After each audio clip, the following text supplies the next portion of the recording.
aquel día, ovejas lastimadas.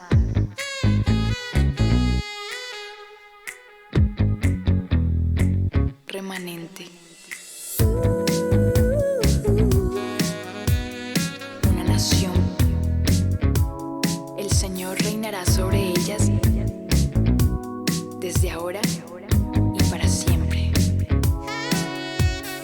Dios, gobiernas sobre todo, tu amor transforma todo en mí. Digno eres de mi alabanza, tu espíritu desciende hoy aquí. Admirable, consejero, Dios fuerte, Padre eterno. Admirable, consejero, Dios fuerte, Padre eterno, príncipe de paz.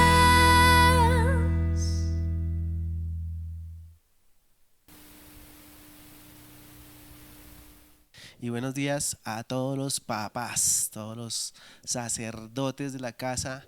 Feliz Día del Padre, feliz Día del Padre. Dios los bendiga mucho. Quiero reunirme pronto con todos los hombres de la congregación, pero un saludo muy especial para los papás hoy. De verdad, en su día los bendecimos, los amamos. Queremos que Dios este año nos dé una nueva visión como padres, como sacerdotes, y que podamos entender también lo que Dios está haciendo con la iglesia en nuestras casas. Espero que cada uno de ustedes ahí con sus familias ya estén organizados, estén dispuestos a escuchar la palabra, y les voy a pedir que me acompañen a orar para que el Señor abra nuestro entendimiento, para que el Espíritu Santo nos guíe y nos dirija esta mañana. Señor, te damos muchas gracias por la oportunidad que nos das de reunirnos delante de ti, Señor, aquí en nuestras casas. Gracias, Señor, porque podemos buscar tu presencia en este lugar, en nuestra casa, Señor, en nuestra propia casa.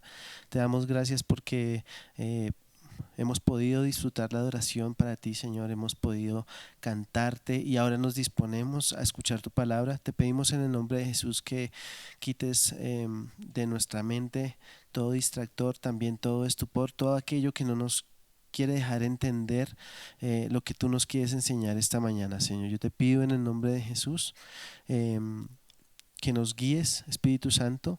Gracias por estar en medio de nosotros. Revélanos esta palabra y esta enseñanza en el nombre de Jesús. Amén. Bueno, quiero contarles que hace unos días mi hija y sus compañeros de estudio comenzaron a leer un libro que es una historia que a mí me ha gustado mucho desde hace varios años atrás, y es Charlie y la fábrica de chocolate. Yo no había leído el libro, pero tuve la oportunidad de ver la película en 2005, que fue cuando se estrenó. Es una película protagonizada por Johnny Depp. Y bueno, pues como ella empezó a leer el libro con sus amigos, para mí fue inevitable volver a ver la película. Esta vez la vi con ella, porque es una historia que me entretiene y además me trae muy buenos recuerdos. Y cuando yo veo películas viejas como esa, hay un hobby que yo tengo, y es meterme a internet y averiguar cómo están los actores en este año, cómo han cambiado desde que grabaron las películas hasta hoy. Y sobre todo cuando son películas que tienen niños. Hay una película muy vieja que se llama Los Goonies. Casi nadie la conoce porque es de 1985 y para mí es un clásico. Me gusta mucho, todavía si la buscan por ahí la van a encontrar. Hay otra película que aprendimos a ver con mi hija que se llama Juego de Gemelas, y hay otra película que creo que todos hemos visto que se llama Mi Pobre Angelito.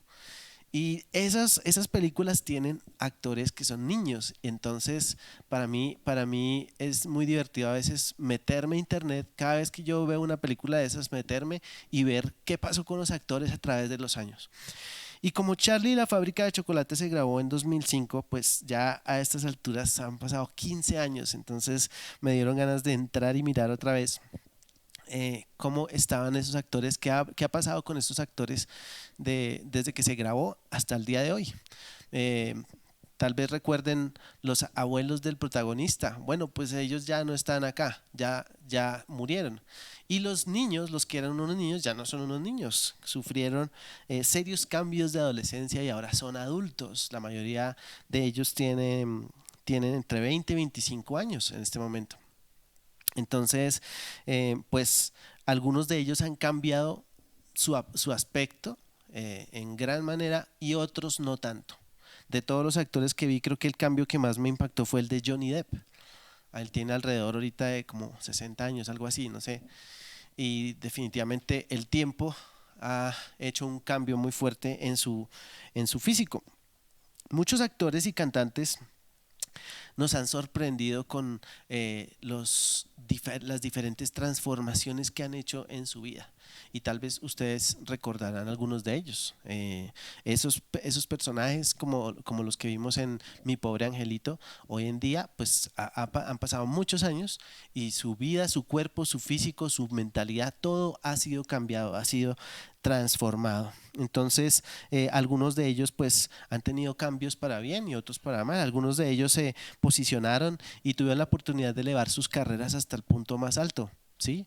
Pero otros se metieron en vicios, en una vida desordenada y llevaron su carrera al fondo.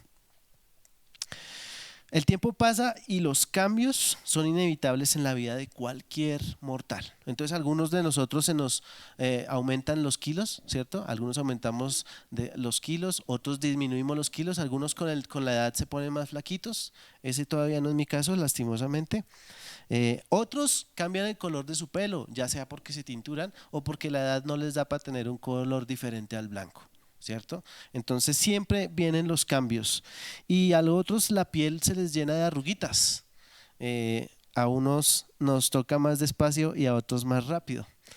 Bueno, etcétera, etcétera, etcétera. Lo cierto es que nosotros podemos decir que a través del tiempo todos sufrimos cambios en nuestro cuerpo y la mayoría de esos cambios siempre son evidentes.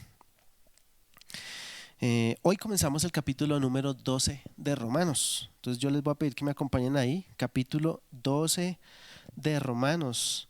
Y comenzamos este capítulo hablando con un proceso de transformación, un proceso de transformación en nuestras vidas espirituales que demanda evidencias.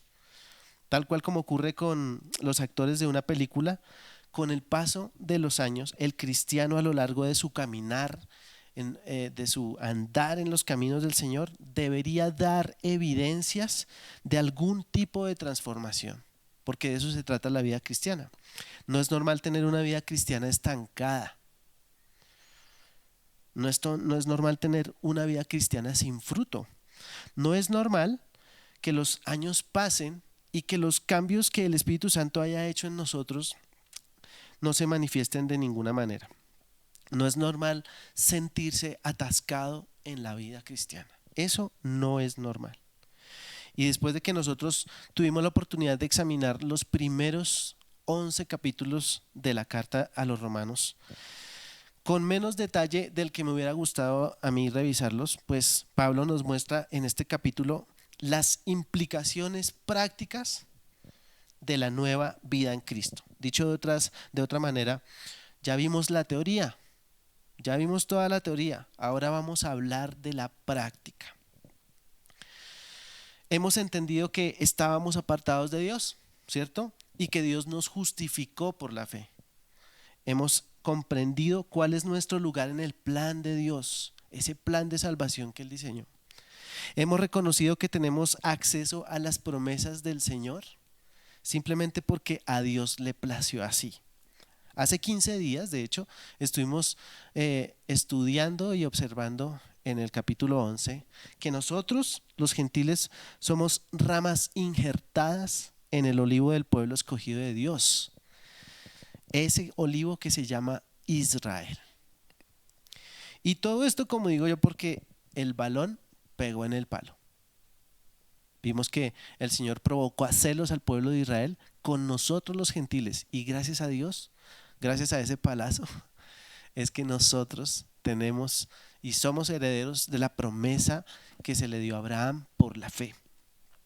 Romanos 12:1, acompáñenme a leer el versículo 1, dice: por lo tanto, amados hermanos, les ruego que entreguen su cuerpo a Dios por todo lo que Él ha hecho a favor de ustedes. Que sea un sacrificio vivo y santo, la clase de sacrificio que a Él le agrada. Esa es la verdadera forma de adorarlo. No imiten las conductas ni las costumbres de este mundo. Más bien, dejen que Dios los transforme en personas nuevas al cambiarles la manera de pensar.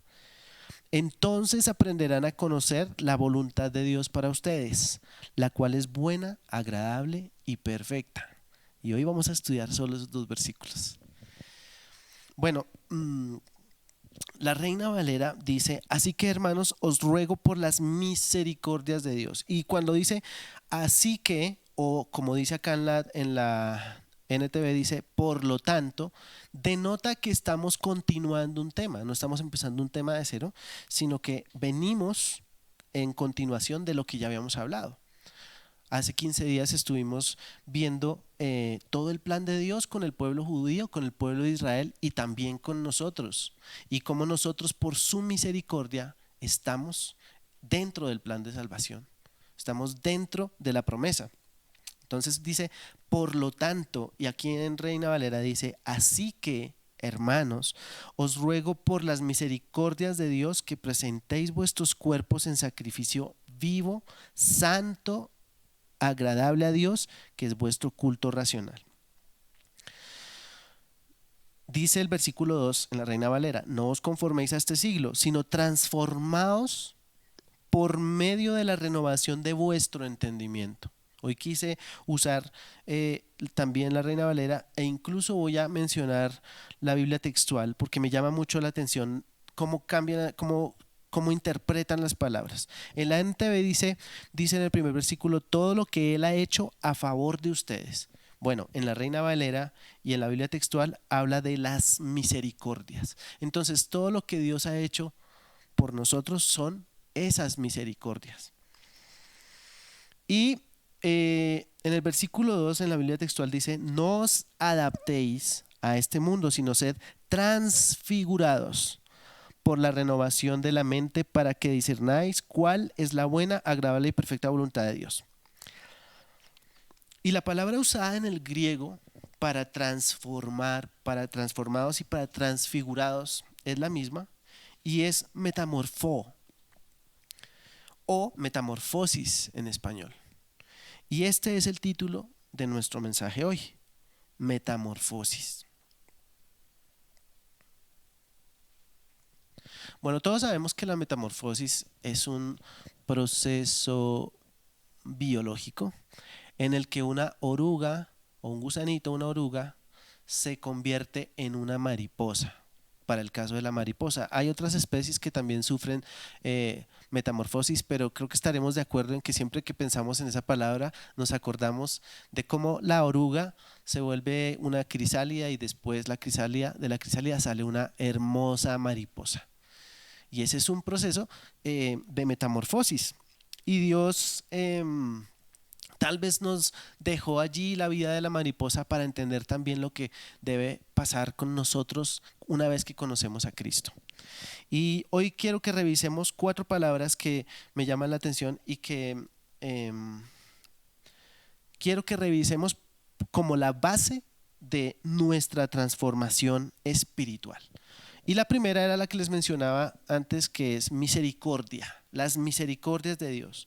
Una metamorfosis espiritual verdadera comienza cuando yo entiendo la misericordia de Dios y todo lo que tiene que ver con la misericordia de Dios. Si yo no comprendo que tengo vida en Cristo gracias a su misericordia, que es infinita, es difícil disponerse para una verdadera transformación. Voy a explicarlo un poquito mejor. Si yo creo que mi vida puede tener una verdadera transformación solo porque yo soy una buena persona y no le hago mal a nadie, tal vez yo estoy basando esa transformación en el moralismo. Estoy pensando que se trata de ser moralmente correcto, de tener una vida moralmente correcta, ¿sí? Si por ejemplo yo creo que mi transformación va a ocurrir porque yo asisto a una congregación o a un templo de la religión que sea y además sirvo en ese lugar, ¿cierto? Y me siento mejor persona que los demás por eso. Pues de pronto la base o donde yo estoy basando la transformación de mi vida es la religión o incluso el legalismo. Eso es como si una persona decidiera vivir en un garaje o en un parqueadero con la expectativa de que algún día se va a convertir en un carro, en un Ferrari o en un Porsche o un auto deportivo de alta gama. Yo quiero aclarar que pues no estoy diciendo que sea malo ir a una iglesia, a una congregación, a un lugar, a un templo. No es malo para nada, tenemos que hacerlo. De hecho, tenemos que hacerlo apenas podamos otra vez. Y servir, claro que no es malo, hay que hacerlo. Pero lo que yo digo es que es un engaño basar nuestro camino de transformación en la religión. Eso es un engaño, eso es un error. Y yo he visto cómo al hacer eso, muchos cristianos han terminado, han pasado los años y han terminado frustrados. Y yo hablo particularmente por mí. Quiero que me acompañen por favor a Lucas capítulo 18, solo para revisar una historia que tiene que ver con esto que les estoy explicando. Lucas capítulo 18, versículo 9. Acompáñenme por favor, dice: luego Jesús contó la siguiente historia a algunos que tenían mucha confianza en su propia rectitud y despreciaban a los demás. Dos hombres fueron al templo a orar, uno era fariseo y el otro era un despreciado cobrador de impuestos. El fariseo, de pie, apartado de los demás, hizo la siguiente oración: te agradezco, Dios, que no soy un pecador como todos los demás, pues no engaño, no peco y no cometo adulterio. Para nada soy como ese cobrador de impuestos. Ayuno 2 veces a la semana y te doy el diezmo de mis ingresos. En cambio, el cobrador de impuestos se quedó a la distancia y ni siquiera se atrevía a levantar la mirada al cielo mientras oraba, sino que golpeó su pecho en señal de dolor mientras decía: oh Dios, ten compasión de mí, porque soy un pecador. Les digo que fue este pecador y no el fariseo quien regresó a su casa justificado delante de Dios. Pues los que se exaltan a sí mismos serán humillados y los que se humillan serán exaltados. Entonces podemos ver qué es lo que pasa cuando nosotros basamos nuestro proceso de transformación en la religión, en el legalismo. Entonces, esta palabra misericordia es muy importante porque comenzamos a ser transformados en el momento que nosotros entendemos de puro corazón que no merecíamos la salvación, como ese publicano. Él estaba ahí derrotado, humillado delante de Dios, rogando el perdón del Señor. ¿Por qué? Porque entendió que se trataba de Él. No de lo que Él hiciera, sino de Dios. Se trataba de Jesús. En otras palabras, nuestra vida va a ser transformada en la medida que entendamos que nos debemos a Él por su misericordia. Y ya Pablo nos habló un poquito de el tema de los moralistas, de la religión, de los legalistas y cómo delante del Señor, tanto ellos como nosotros somos iguales de pecadores, ¿cierto? Iguales de culpables delante del Señor. Entonces quiero hacer una pregunta al aire en este momento y es: si las misericordias de Dios no son la base de mi transformación en Cristo, entonces ¿qué lo es? ¿Cuál es la base de mi transformación en Cristo? Debe ser la misericordia, entender que somos usuarios permanentes de la misericordia del Señor y por eso nos debemos a Él. Y el fruto que debemos dar es un fruto que damos en amor, no para que los hombres nos miren, ni para quedar bien delante de los hombres. Es para el Señor. La segunda palabra que quiero revisar es entregar. Entonces el versículo, volvamos a Romanos 1, Romanos 12, perdón. Dice versículo 1, por lo tanto, amados hermanos, les ruego que entreguen su cuerpo a Dios por todo lo que Él ha hecho a favor de ustedes. Que sea un sacrificio vivo y santo, la clase de sacrificio que a Él le agrada. Esa es la verdadera forma de adorarlo. Y es en ese momento, bueno, cuando yo entiendo verdaderamente que Cristo hizo por mí una obra especial, una obra única, que fue la redención, pues solo tengo una cosa para hacer y es rendirme delante de Él, es humillarme. Si yo entiendo eso verdaderamente, voy a ir a Cristo, ¿sí? A veces nosotros nos conformamos simplemente con una oración, con repetir, ay sí Señor, ven a mi vida, pero en nuestro corazón realmente no ha pasado nada, realmente no hemos creído en Él y en lo que Él ha hecho. Y es en ese momento en el que nosotros creemos y entendemos lo que Cristo ha hecho por nosotros, donde verdaderamente comienza nuestra transformación. Y este momento en especial tiene varios nombres. Uno de ellos es el primer amor. Entonces empezamos a enamorarnos más de Jesús. Y el apóstol Pablo nos está diciendo aquí en el versículo 1, entreguen su cuerpo. La Reina Valera dice, presenten vuestros cuerpos en sacrificio vivo. Y la Biblia textual dice, presentad vuestros cuerpos como un sacrificio. Es colocar mi cuerpo sobre el altar. Veamos un segundo en el capítulo 6 de Romanos, hay unas hojitas atrás. Capítulo 6. Vamos a leer el versículo 13. Dice, no dejen que ninguna parte de su cuerpo se convierta en un instrumento del mal para servir al pecado. Es como un mandato, es como una exhortación. Yo diría que el apóstol Pablo nos invita a que no pongamos nuestro cuerpo al servicio del pecado, pero esa invitación es casi una orden, ¿sí? Eso es lo que está pasando allí en ese versículo 13.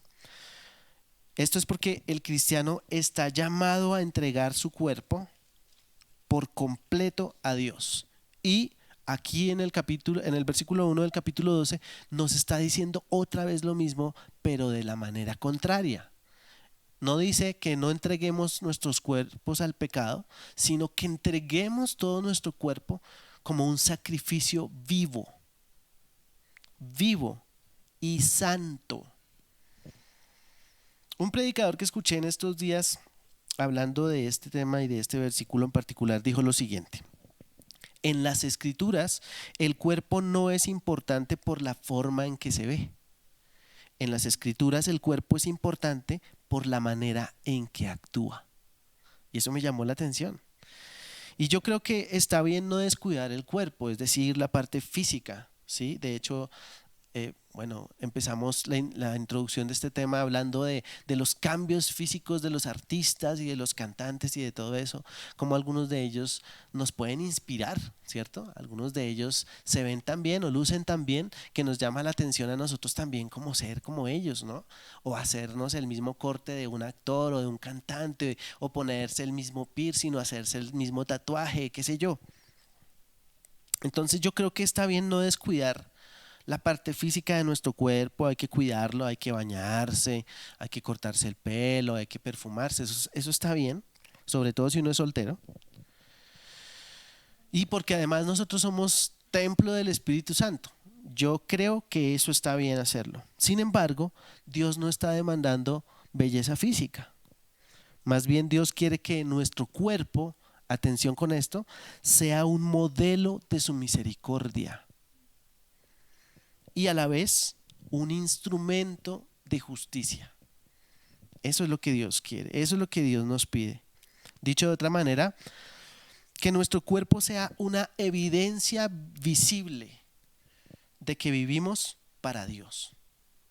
Eso es lo que tiene que pasar con nuestro cuerpo. Entonces, pensemos en cada una de las partes de nuestro cuerpo y de qué manera podemos nosotros entregar nuestros miembros, cada parte de nuestro cuerpo, como un sacrificio vivo y santo para Dios. ¿Cómo hacemos? Pensemos en nuestros ojos. La Biblia dice que nuestros ojos son la lámpara de nuestro cuerpo y que si esa lámpara está apagada o está en tinieblas, ¿qué luz puede alumbrar al cuerpo? ¿Cierto? Por ejemplo, nuestros oídos. ¿Qué estamos escuchando con nuestros oídos? Lo que escuchamos es la voz de Dios. Estamos escuchando himnos, alabanzas, canciones para Dios. Estamos escuchando cosas que le agradan al Señor porque nuestro cuerpo le pertenece a Él. ¿Qué estamos haciendo con nuestras manos? ¿Qué estamos haciendo con nuestra boca? ¿Qué estamos haciendo con nuestras extremidades? Fuimos diseñados para adorar a Dios. Fuimos diseñados para hacer grandes cosas. ¿Qué estamos haciendo con nuestro cuerpo? Notemos que el versículo 1, aquí en la Nueva Traducción Viviente, finaliza diciendo lo siguiente. Dice, esa es la verdadera forma de adorarlo. ¿Cómo? Colocando nuestros cuerpos como un sacrificio vivo y santo. Esa es la verdadera forma. Y eso deja ver que hay formas que no son verdaderas. Entonces, la verdadera forma de adorar al Señor es así. La tercera palabra es no adaptarse. Bueno, aquí en el versículo 2 dice, no imiten las conductas ni las costumbres de este mundo. Más bien, dejen que Dios los transforme en personas nuevas al cambiarles la manera de pensar.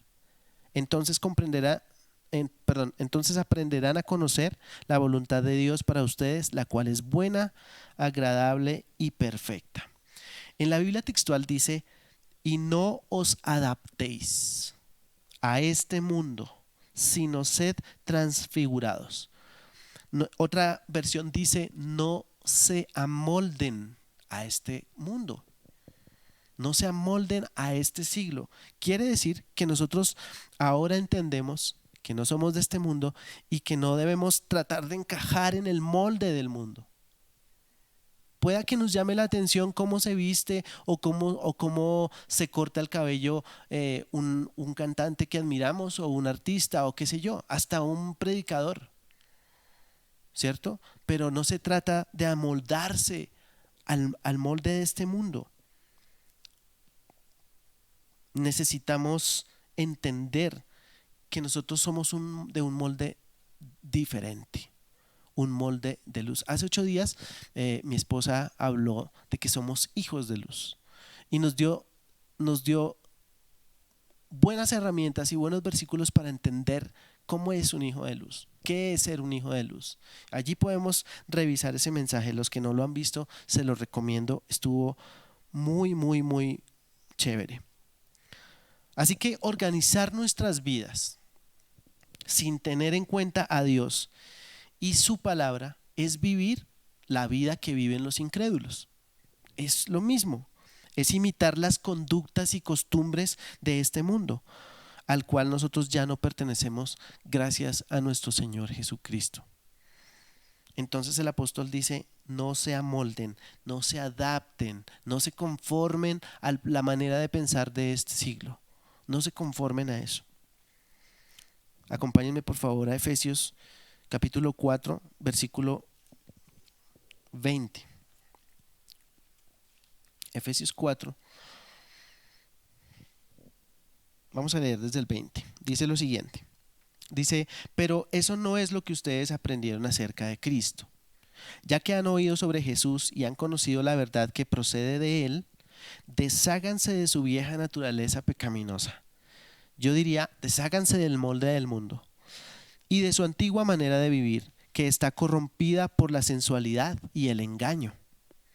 En cambio, dejen que el Espíritu les renueve los pensamientos y las actitudes. Pónganse la nueva naturaleza creada para ser a la semejanza de Dios, quien es verdaderamente justo y santo. Y vemos ahí cómo es el mismo Espíritu Santo el que empieza a trabajar en nosotros si verdaderamente nosotros tomamos la decisión de permitírselo. Entonces tenemos 3 palabras: misericordia, entregar o presentar, La tercera palabra es no adaptarnos, no adaptarse. Esos son los, los pilares de una transformación verdadera en Cristo.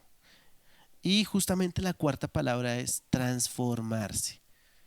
Entonces el apóstol Pablo nos dice, no se adapten, sino que transfórmense.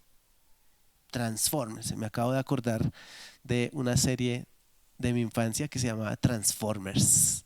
Y Transformers precisamente eran unos muñequitos, unos robots que se podían transformar en otra cosa. Entonces estaban los Autobots, que eran en su mayoría, todos eran vehículos de 4 ruedas y se transformaban en robots.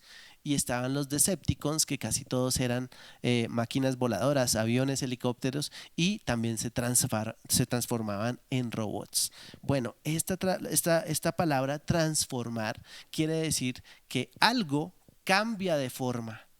Algo que tiene una forma cambia a otra forma. Como por ejemplo como cuando un alfarero trabaja con el barro y tiene un pedazo de arcilla, puede ser un bloque de arcilla, empieza a moldearlo y lo transforma en una vasija.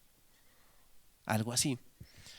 Entonces transfórmense. Seguramente a ustedes les ha pasado como a mí que nos encontramos con alguien que conocemos de hace muchos años, pero hace también mucho tiempo que no lo vemos y de repente esa persona dice, oiga, pero usted sí no ha cambiado nada, ¿no? Y se está refiriendo a la parte física y lo que quiere decir es que no se le nota que han pasado los años, ¿cierto? Como que lo que le quiere decir es, oiga, pues se ve igual de joven que la última vez que lo vi, ¿cierto? No le pasan los años. Acompáñenme por favor a la segunda carta a los Corintios. Segunda carta a los Corintios. También hay un capítulo 5, hay un momento en que también uno se encuentra una persona o de pronto alguien recuerda a una persona y dice, no, pero ese tipo sí no cambia, sigue igual, y eso que se volvió cristiano, pero ahora está peor, no cambia. Segunda Corintios 5:14 dice lo siguiente, dice 14, versículo 14. Sea de una forma u otra, el amor de Cristo nos controla. Ya que creemos que Cristo murió por todos, también creemos que todos hemos muerto a nuestra vida antigua. Él murió por todos para que los que reciben la nueva vida de Cristo ya no vivan más para sí mismos. Esto es muy importante, aquí hay un misterio y el misterio es el siguiente, que no se trata de nosotros, no se trata de nuestra vida. El evangelio no se trata de, nosotros no somos el Dios de nuestra vida. Lo digo con amor y lo digo con respeto, pero también lo digo con la claridad que me da la palabra. Esto no se trata de nosotros. Algunos de nosotros nos enseñaron de buena fe que se trataba de las bendiciones que podíamos recibir, pero esto se trata de Cristo. Esto se trata del Señor y de su reino. Y miren lo que dice el versículo 16, así que hemos dejado de evaluar a otros desde el punto de vista humano. En un tiempo pensábamos de Cristo solo desde un punto de vista humano. ¿Qué tan diferente lo conocemos ahora? Él dice eso porque él era judío. Entonces cuando veían a Jesús como un humano, no entendían que él era el Mesías. Por eso era que no entendían que era el Mesías. Pero ahora que Pablo lo conoció, dice, qué diferencia como lo conocemos ahora, ¿no? Versículo 17, miren lo que dice, esto significa que todo el que pertenece a Cristo se ha convertido en una persona nueva. La vida antigua ha pasado, una nueva vida ha comenzado. La Reina Valera dice, las cosas viejas pasaron y aquí todas son hechas nuevas. Una vida nueva ha comenzado. Y esto me da pie para hacer una pregunta que todos seguramente estamos pensando en algún momento de nuestra vida cristiana. ¿Cuánto dura ese proceso de transformación? Para la mariposa, ese proceso de transformación, o para la oruga mejor, que se va a convertir en la mariposa, ese proceso de metamorfosis tarda unas semanas. Pero en el caso nuestro, va a tardar mucho tiempo. Y quiero explicar esto? De la misma manera que el ser humano cumple con un evento de transformación desde el mismo momento de la gestación, que el óvulo y el espermatozoide se unen y luego se vuelven un pequeño embrión y empieza a crecer y a crecer y a transformarse hasta que el ser humano se convierte en adulto y desarrolla todas sus capacidades. El hombre espiritual de esa misma manera debe recorrer ese camino de transformación con paciencia y a la vez con perseverancia. No se trata de vivir como seres perfectos, no somos seres perfectos, se trata de caminar el camino hacia la perfección en Cristo. De eso se trata la vida cristiana. Pretender vivir como seres perfectos se llama religión. Y eso es importante.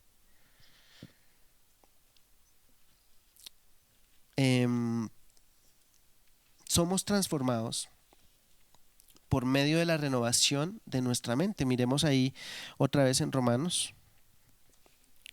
Versículo 2 dice: no imiten las conductas ni las costumbres de este mundo, más bien dejen que Dios los transforme en personas nuevas.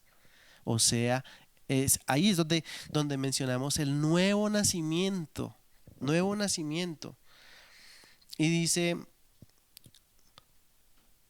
que Dios los transforme en personas nuevas al cambiarles la manera de pensar. Entonces aprenderán a conocer la voluntad de Dios para ustedes, la cual es buena, agradable y perfecta.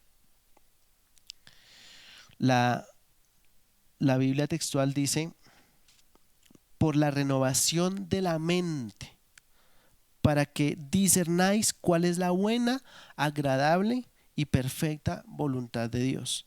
Y quiero que miremos por favor ahí Efesios capítulo 1.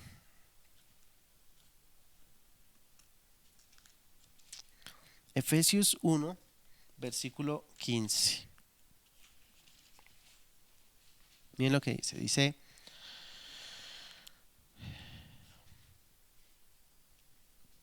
desde que me enteré de su profunda fe en el Señor Jesús y del amor que tienen por el pueblo de Dios en todas partes, no he dejado de dar gracias a Dios por ustedes. Los recuerdo constantemente en mis oraciones y le pido a Dios, el glorioso Padre de nuestro Señor Jesucristo, que les dé sabiduría espiritual y percepción para que crezcan en el conocimiento de Dios. Versículo 18: pido que les inunde de luz el corazón, para que puedan entender la esperanza segura que Él ha dado a los que llamó, es decir, su pueblo santo. Otra vez la palabra santidad. Quienes son su rica y gloriosa herencia. Entonces aquí menciona la sabiduría espiritual y percepción para crecer en el conocimiento del Señor, en el conocimiento de Dios. Esa es la manera como vamos a ser transformados, con un espíritu de sabiduría y de revelación en el conocimiento de Él. Descubrimos y conocemos la voluntad de Dios a través de su palabra. No es el mundo y sus ideas de donde nosotros debemos extraer nuestra manera de pensar, sino del tesoro de la palabra de Dios. Es de ahí. Las cosas que yo hago son el fruto de lo que hay en mi mente. Así como dice la palabra que de la abundancia del corazón habla la boca. Cuando yo hago algo, ese es el fruto de lo que yo pensé hacer. ¿Sí? La Biblia me enseña cómo debo pensar frente a cada área de mi vida. Por eso necesito ir a la palabra. Por eso es vital que yo aprenda a leer la palabra, que yo aprenda a meditar en ella, que yo memorice la palabra de Dios. De esa manera dice el apóstol Pablo que nosotros conoceremos, discerniremos, comprobaremos, verificaremos cuál es la buena voluntad de Dios, esa voluntad que es agradable a Él, que es perfecta. En la medida que nos vamos llenando de su palabra, Dios va formando a Cristo en nosotros. Y ahora voy a hacer unas preguntas. ¿Tienes en tu mente y en tu corazón un verdadero tesoro de la palabra de Dios? Si yo te preguntara, ¿te consideras una persona transformada desde que conoces a Cristo? ¿Cuál sería la respuesta? Si yo le preguntara a las personas que viven contigo acerca de tu transformación desde el momento en que dijiste que eras cristiano, ¿qué me dirían? ¿Qué me dirían esas personas? Al igual que ocurre con la oruga que se convierte en una bella mariposa, la metamorfosis del cristiano es un proceso lleno de evidencias. Imagínense que esa oruga es un gusanito. Algunas de esas orugas tienen colores, otras son de un solo tono, de un solo color. Se dedican a comer hojas, a comer tallos de plantas. Y un día deciden reposar y empiezan a construir una crisálida donde empiezan a cambiar. Yo no sé qué es lo que pasa ahí adentro, nadie ha documentado eso. Pero lo que dicen es que adentro todas sus células y moléculas empiezan a cambiar y a transformarse y a convertirse en lo que va a ser la mariposa. Y cuando llega el día en que esa crisálida se abre para salir la mariposa, sale un animalito con unos colores espectaculares, con unas alas muy delicadas. Y si uno solo viera el momento de la oruga y luego el momento de la mariposa, no entendería qué fue lo que pasó ahí. Pero lo que pasó ahí es un proceso que se llama metamorfosis. Nosotros estamos en un proceso de metamorfosis hacia la santificación, hacia la glorificación. No es natural ni es normal que un cristiano esté estancado en su vida cristiana. Eso no es normal. Creo que a la mayoría de nosotros nos ha pasado en algún momento. Si verdaderamente queremos cambiar, nosotros debemos hacer resoluciones, compromisos individuales con nosotros mismos, pero también con Dios. Eso significa entregar conscientemente y por amor, porque esto hay que hacerlo por amor. Si no se hace por amor, es legalismo, es moralismo, es humanismo, es cualquiera de esos ismos. Lo debemos hacer por amor. Y para hacerlo por amor yo necesito entender la misericordia y el amor que Jesús tuvo por mí. Entonces, eso significa que yo voy a hacer por amor voy a hacer por amor todas las cosas que sean necesarias para entregar mi vida. Entregando cada parte de mi cuerpo para que nos convirtamos así en un instrumento de justicia, porque eso es lo que dice la palabra. El Señor quiere que nosotros pasemos de las tinieblas a la luz para convertirnos en sus instrumentos de justicia. Significa no negociar la lectura diaria de la palabra. Este libro cambia vidas, verdaderamente. Es la herramienta de renovación de nuestra mente. Solo a través de la palabra nos vamos a transformar. Y si ustedes me preguntan a mí, basado en eso que acabamos de ver, pues es muy fácil darnos cuenta si una persona lee la Biblia o no. Porque si la lee, en efecto estará siendo transformada y las evidencias saltarán a la vista. El que era ladrón ya no robe más. El que mataba ya no mate más. El que era corrupto ya no haga negocios torcidos, ya no haga cosas corruptas. El que le pegaba a su esposa ya no le pega a la esposa. Hay un cambio, hay una transformación. El versículo 2 de Romanos 12 dice al final lo siguiente: entonces aprenderán a conocer la voluntad de Dios para ustedes, la cual es buena, agradable y perfecta. Y notemos que esa voluntad del Señor hay que descubrirla. Hay que descubrirla. Hay que aprender a conocer la voluntad de Dios.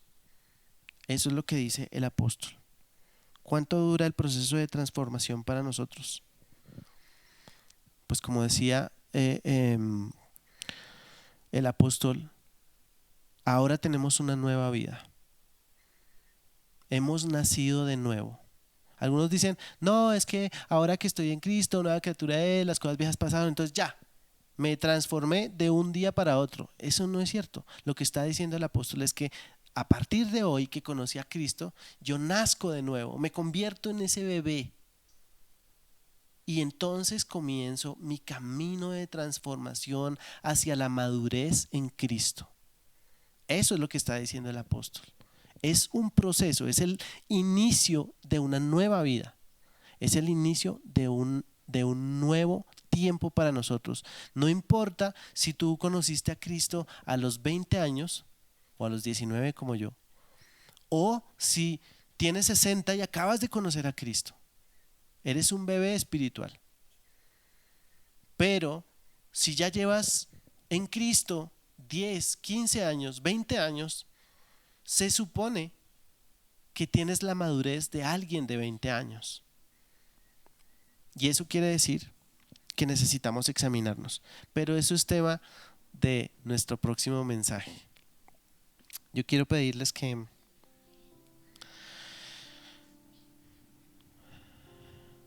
meditemos en esta palabra por unos momentos,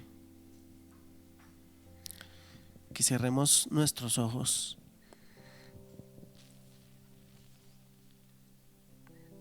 y pensemos en la vida que nos rodea actualmente. ¿Qué tan lejos estoy de Dios? ¿Qué tan lejos o qué tan cerca se supone que debería estar?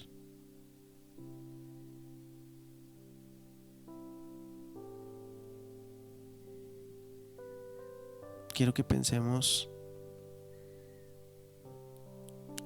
en si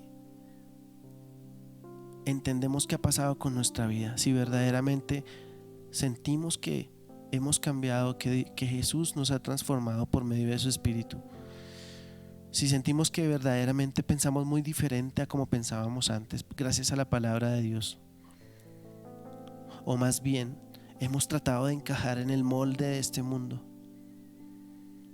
Quiero que pensemos por un momento si hemos de pronto tratado de encajar en el molde de la religión,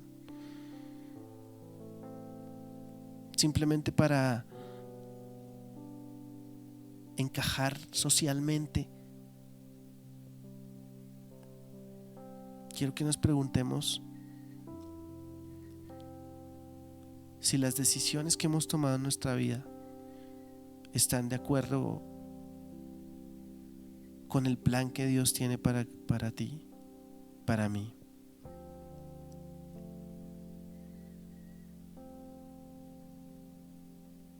Y yo quiero que nos sinceremos con Dios,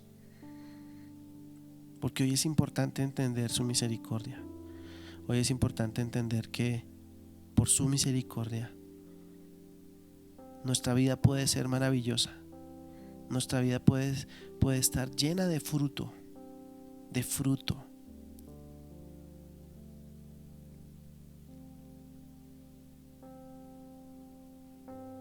Nos fijamos mucho en lo que salta a la vista, pero ¿y qué es nuestro corazón? Señor, hoy venimos delante de ti con humildad, y como ese publicano que estaba allí en el piso, nos humillamos delante de ti, Señor, y reconocemos que nos hace falta tanto por aprender. Reconocemos que sin tener una mala intención tal vez nos desviamos de tu palabra sin darnos cuenta, por intentar encajar en todos los moldes que nos encontramos cada día, Señor. Hoy te pedimos que escuches nuestra oración, Señor, y si tú has entendido esta palabra de hoy, yo quiero retarte y desafiarte a que hagas un compromiso con tu Dios. quiero retarte y desafiarte a que te comprometas con Él, a aprender más de Él, a conocerlo a Él.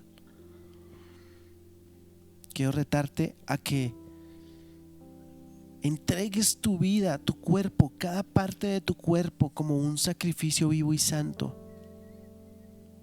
como un sacrificio que está vivo y que es santo. Quiero desafiarte a que le digas a Dios: Señor, yo quiero vivir para ti. Y vivir para Dios no es estar metido en un lugar, en un templo. Vivir para Dios es conocerlo a Él, hacer el bien, hacer lo justo, conocer la justicia de Dios, vivir en la justicia de Dios. Eso es vivir para Él. Señor, yo te pido en el nombre de Jesús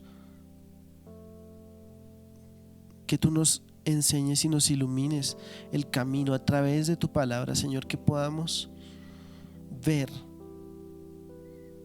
el sendero que tú quieres que recorramos, Señor, en el nombre de Jesús. Yo te pido, Espíritu Santo de Dios, que toques los corazones de cada uno de los que están escuchando hoy. Yo te pido que redargullas, Señor, y que nos lleves a ti, que nos acerques a ti, Padre. Que la luz de Cristo alumbre nuestra mente y nuestro corazón en este mismo instante, Señor, y que podamos entender tu voluntad, que podamos conocer tu voluntad, que es buena, agradable y perfecta. Yo te pido en el nombre de Jesús que durante esta semana tú nos des la oportunidad de poner en práctica esta palabra, Señor. Reconocemos que no nos pertenecemos a nosotros mismos, sino que te pertenecemos a ti. Reconocemos que esto no se trata de nosotros, se trata de ti, Señor, se trata de ti. Por eso te honramos y te damos toda la gloria a ti. Gracias, Señor, gracias por escogernos. Gracias por tus infinitas misericordias. Gracias por esas misericordias que son nuevas cada mañana. Todos los días haces algo por nosotros, Señor. Gracias. Gracias, Señor. Guárdanos de vivir para la religión. Guárdanos de vivir para el moralismo, Señor. Para la secularidad. Para los pensamientos de este mundo. Para el molde de este mundo. Señor, queremos vivir para ti. Que todo lo que nosotros hagamos en este planeta, Señor, sea para ti. En el nombre de Jesús. En el nombre de Cristo Jesús. Gracias, Señor. Gracias por tu amor. Gracias por tu amor. Amén.